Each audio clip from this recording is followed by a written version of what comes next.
بسم اللہ الرحمن الرحیم نحمدہ ونصلی علی رسولہ الکریم اما بعد۔ میرے محترم عزیز بھائی اور دوستو، اس سے پہلے مدینہ منورہ سے کچھ لوگ آئے تھے، 6 حضرات مسلمان ہوئے، پھر واپس گئے۔ اگلے سال پھر 12 آئے، جن 12 میں سے 5 ان 6 حضرات میں سے تھے جو پہلے سال آئے تھے۔ پھر تیسرے سال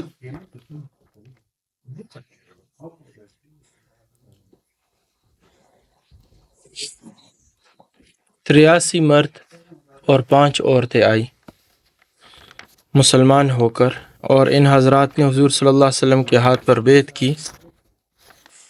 پھر یہ حضرات جب واپس جانے لگے تو آپ صلی اللہ علیہ وسلم نے ان میں سے کچھ لوگوں کو چنا۔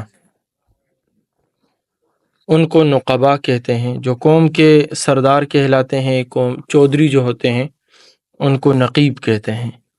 تو انتخابی نقبا جب سب بیعت کر چکے تو رسول اللہ صلی اللہ علیہ وسلم نے فرمایا کہ موسیٰ علیہ السلام نے بنی اسرائیل میں سے 12 نقیب منتخب فرمائے تھے۔ جب عمالقہ سے لڑائی ہو رہی تھی تو ان کے حالات کو معلوم کرنے کے لیے آگے جو لوگ بھیجے تھے 12 حضرات، ان میں سے یوشع بن نون بھی تھے۔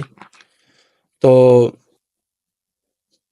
حضور صلی اللہ علیہ وسلم نے فرمایا موسیٰ علیہ السلام نے بنی اسرائیل میں سے 12 نقیب منتخب فرمائے تھے، اسی طرح میں بھی جبریل کے اشارے سے تم میں سے 12 نقیب منتخب کرتا ہوں، اور ان 12 سے مخاطب ہو کر یہ فرمایا کہ تم اپنی اپنی قوم کے کفیل اور ذمہ دار ہو، جیسے حواریین عیسیٰ علیہ السلام کے کفیل تھے۔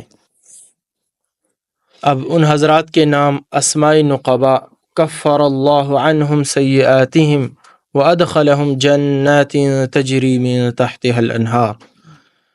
ان حضرات کے نام اللہ تعالیٰ ان کے گناہوں کو معاف کرے اور ان کو ایسے باغات میں داخل کرے جن کے نیچے سے نہریں جاری ہوں۔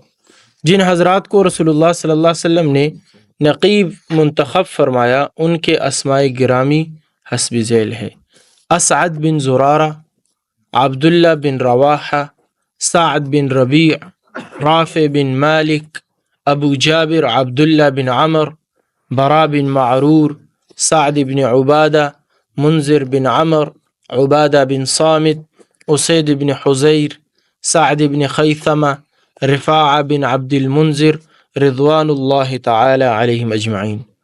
اور بعض اہل علم نے بجائے رفاعہ کے ابو الہیثم بن تیہان کا نام ذکر کیا ہے۔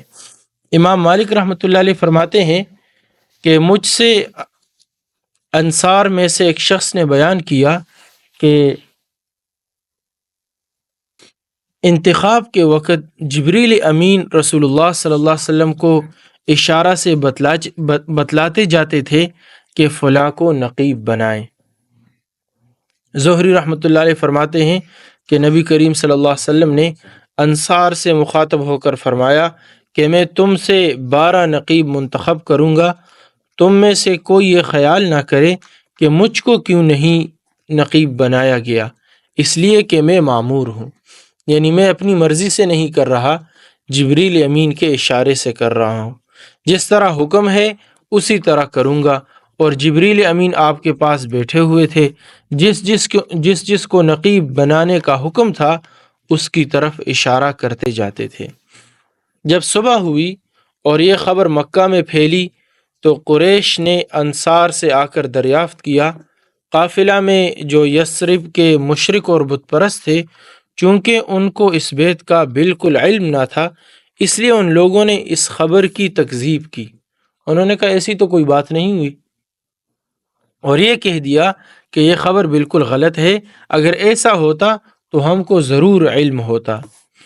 بعد ازاں یہ قافلہ، چونکہ یہ تو سب مسلمان تھے اس موقع پر اور مسلمانوں سے بیعت ہوئی تھی اور انہی میں سے نقیب چنے گئے تھے، حج کے لیے تو بت پرست بھی آئے ہوئے تھے، تو انہوں نے کہا ہمیں اس بارے میں کوئی علم نہیں۔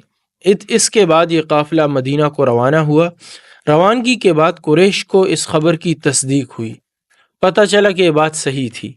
انصار کے پکڑنے کے لیے دوڑے مگر قافلہ نکل چکا تھا، کوئی ہاتھ نہ آیا، صرف سعد بن عبادہ رضی اللہ عنہ کو جو قافلہ سے پیچھے رہ گئے تھے ان کو اثنائے راہ سے یعنی راستے یعنی سفر کے دوران سے پکڑ کر لائے اور خوب مارا۔ جبیر ابن مطعم نے آ کر ان کو چھڑایا۔ اچھا، یہ جو بیعت ہوئی تھی تو بیعت کیا چیز ہوتی ہے؟ بیعت بیع سے مشتق ہے جس کے معنی فروخت کرنے کے ہیں، اور اصطلاحی شریعت میں انتہائی رضا و رغبت کے ساتھ اپنی جان و مال کو خداوند ذوالجلال کے ہاتھ بمعاوضہ جنت فروخت کر دینے کا نام بیعت ہے۔ دوبارہ سن لیتے ہیں کہ اصطلاحی شریعت میں انتہائی رضا و رغبت کے ساتھ اپنی جان و مال کو خداوند ذوالجلال کے ہاتھ بمعاوضہ جنت فروخت کر دینے کا نام بیعت ہے۔ چنانچہ جب یہ بیعت ہونے لگی تو عبداللہ بن رواحہ رضی اللہ عنہ نے عرض کہ یا رسول اللہ، آپ ہم سے جو چاہیں شرط کر لیں، مگر یہ ارشاد فرمائے کہ ہم کو اس کے معاوضہ میں کیا ملے گا؟ آپ صلی اللہ علیہ وسلم نے فرمایا جنت۔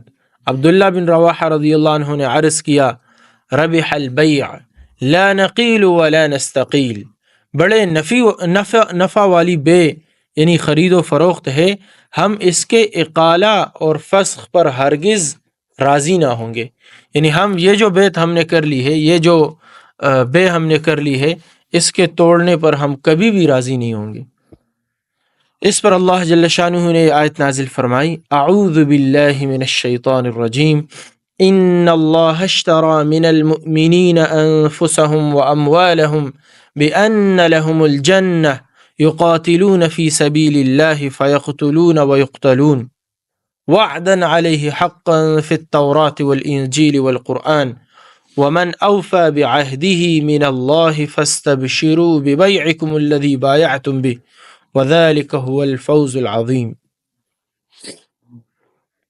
سورہ توبہ کی 111 نمبر آیت ہے۔